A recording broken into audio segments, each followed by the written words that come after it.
The ATF has just announced something that will turn literally millions of legal, law-abiding gun owners in the United States into felons overnight. What is up, you sexy YouTube mother lovers? Today I'm going to be talking about the brand new announcement from the ATF that came earlier this month. Ominously called the final rule about stabilizing braces, also known as pistol braces or just arm braces. After being approved by the ATF in 2012 and being perfectly legal to own and use for about 10 years now, possession of one of these braced pistols after the cutoff date, 120 days after the announcement, will be treated as an illegal SBR and punishable by up to 10 years in prison.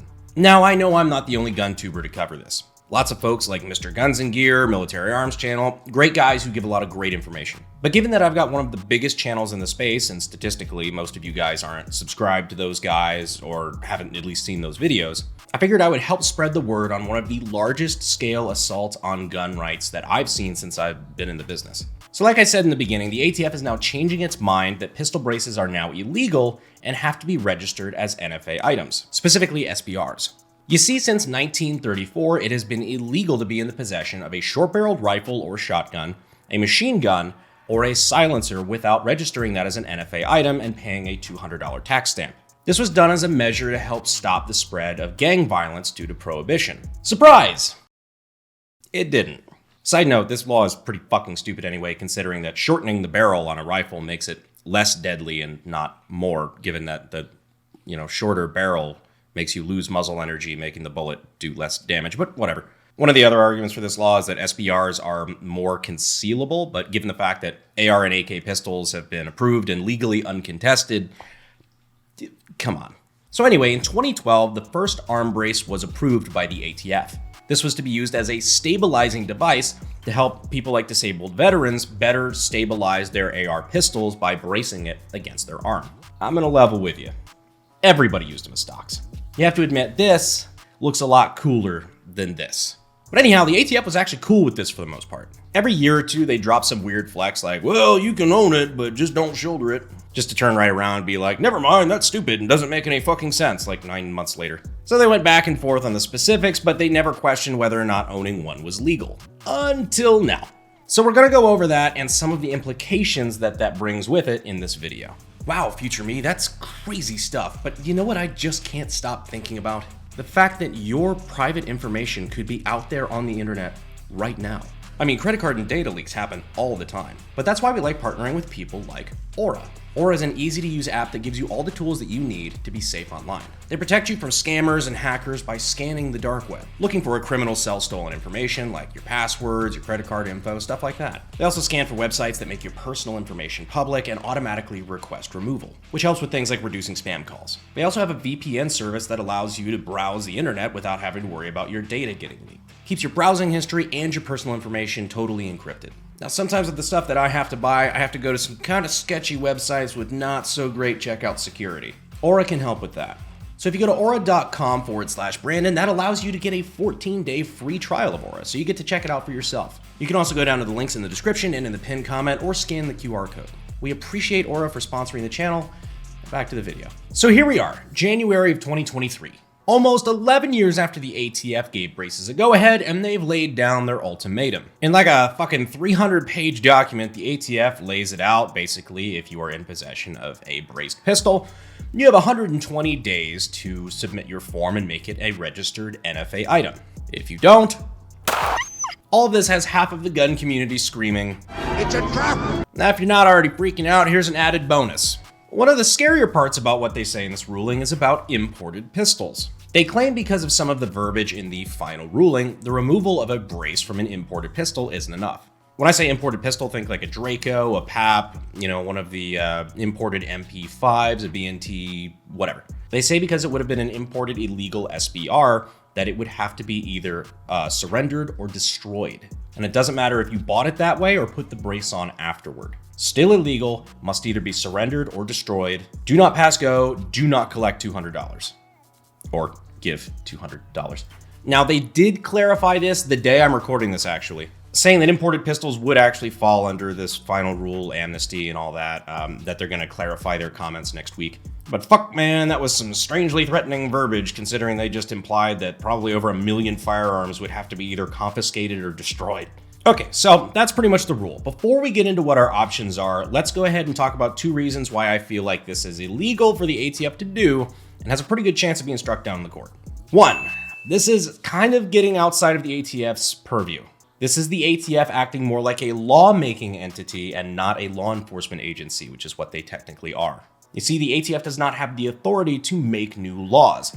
That responsibility lies on the legislative branch. So for those who didn't pass civics, you have the legislative, executive, and judicial branches of government, and those work together to form our structure of society, or at least our government, which is not always synonymous with society.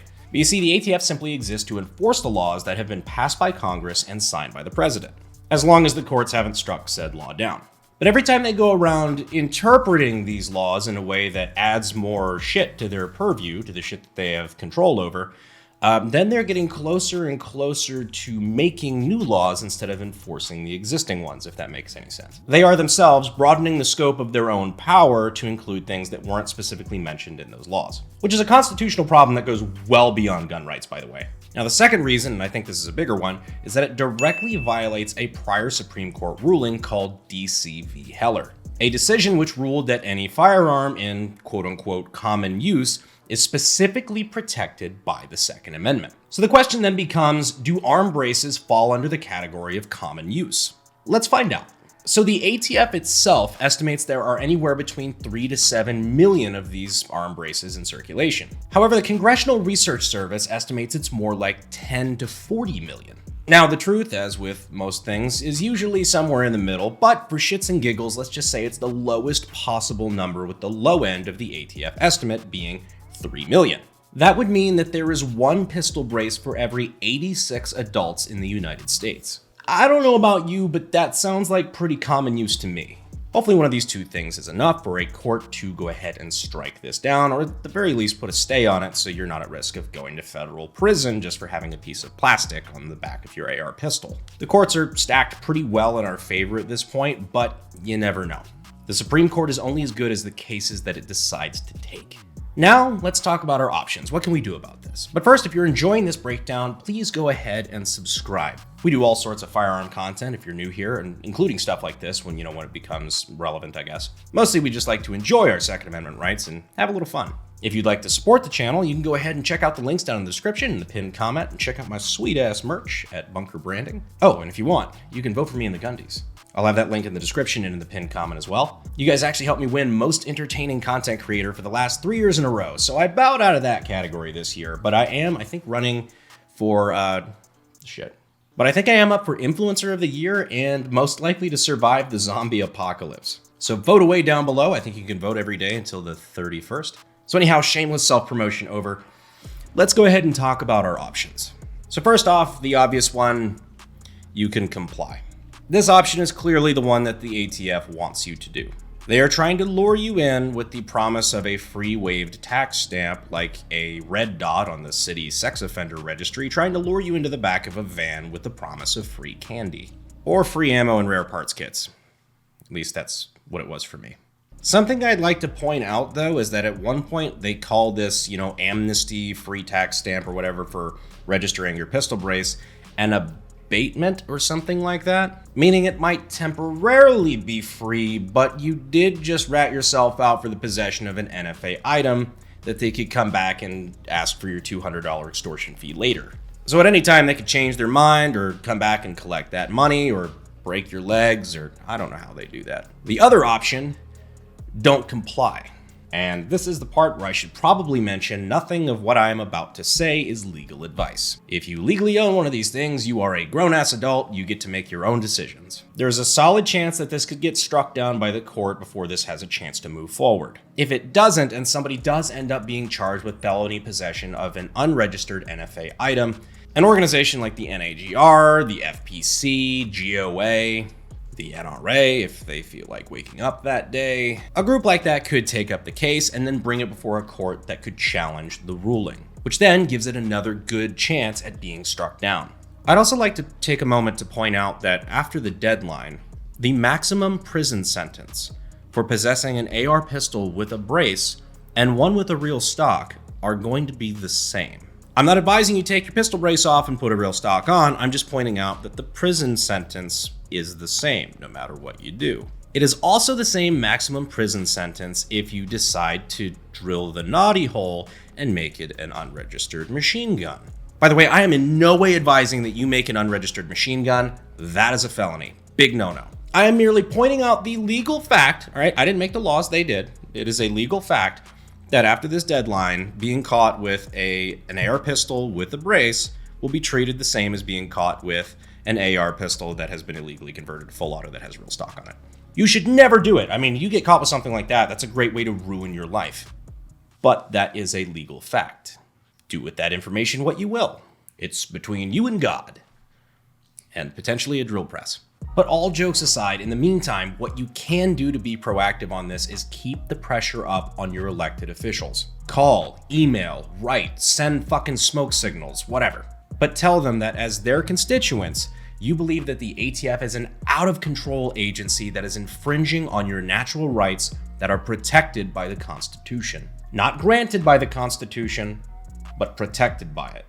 Remember that, there is a difference. Some members of Congress are already starting to push for positive change when it comes to the ATF and reining them in, such as Dan Crenshaw's new bill, which creates an avenue for gun industry people to fight back and appeal ATF decisions. In theory, this would give us a way to fight back directly and not wait for Congress or the courts to do it for us. In this, he called the ATF overzealous and said, quote, "Anti-gun government bureaucrats shouldn't get the final say on blocking Americans from exercising their fundamental rights." He went from eyeballing red flag laws, I just realized how fucked up that verbiage was. He went from eyeballing red flag laws to this, so I would consider that growth in the right direction. Congressman Matt Gaetz has also introduced a bill that would end the ATF entirely, but I think he knows that has absolutely no shot in passing. The votes aren't even close to there, and it'll never pass. I think it's more symbolic than anything, but I like where his heart is at. So anyways, the best I can say is to keep up the pressure. Don't stop fighting the good fight, in your own way or the ways that you can. And as always, I'll see you sexy YouTube mother lovers in the next video. Thanks. Fuel is my obsession to make the perfect weapon. Like Rasputin's rise to the top.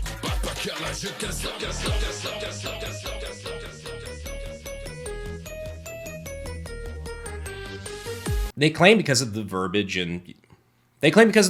and some of the final They claim because some of the verbiage in these But tell them as their constituents that you believe that the ATF is an out-of-control agency that is infringing,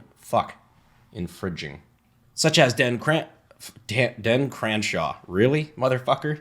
Okay, maybe it happened, but 3 million.